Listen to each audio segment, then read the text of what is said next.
Hello! Today is February 12. 8 o'clock pa lang in the morning. Kakagising ko lang talaga. So, samahan niyo ako for my daily activities sa umaga bago pumasok yung aking anak. So, sa umaga, ganito po yung mga ginagawa ko.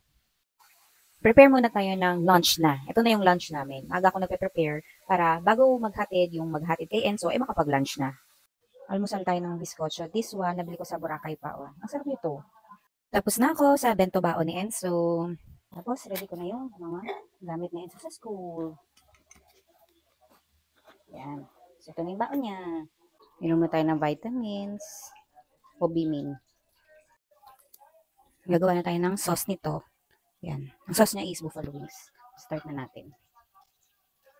Ayan o, almost ready na ang ating sauce ng buffalo wings. Munting pakulo na lang, tapos lalagyan na natin siya doon sa chicken. Ayan na, luto na ang ating buffalo wings. Ayan, 4 wings lang to, kasi dalawa lang naman kami kumakain. Tapos nag-separate lang ako ng chicken para sa anak ko. Walang sauce. Ayan o, di ba? Ang sarap niya tignan. Sarap po yan.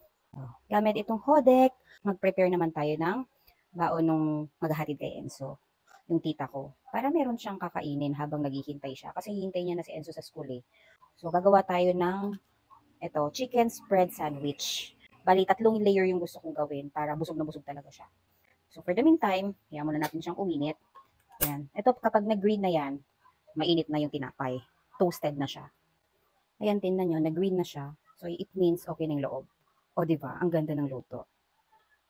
Lagyan naman natin ng unting egg para naman may buhay yung kakainin tita. Tapos, ayan. Finish na. Ay, lagyan pala natin ng ketchup. Sige, wait lang. Ayan na siya. Ready na yan. Merienda lang naman kasi mabilis lang naman yung pasok ng anak ko. So, ito yung tubig niya. Ngayon, punta na tayo sa taas. Gigisingin ko na yung anak ko. Enzo!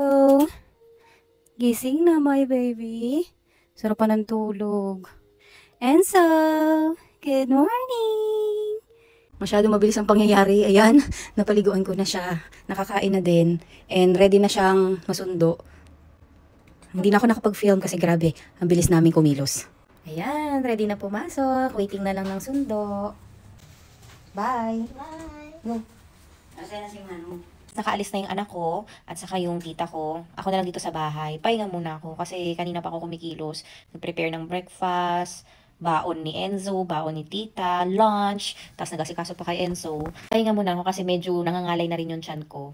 Dahil mabigat na rin si baby eh. Yung bandang pusod ko sumasakit-sakit na. Baka mag-contract ka na naman, kaya kapag ganitong may chance magpahinga, nagpapahinga talaga ako. So for now, yun na lang muna. I hope makagawa pa rin ako ng mga ganitong vlog kasi syempre mahirap din mag-film habang kumikilos ka at nagmamadali. So again, thank you for watching everyone. See you on my next vlog.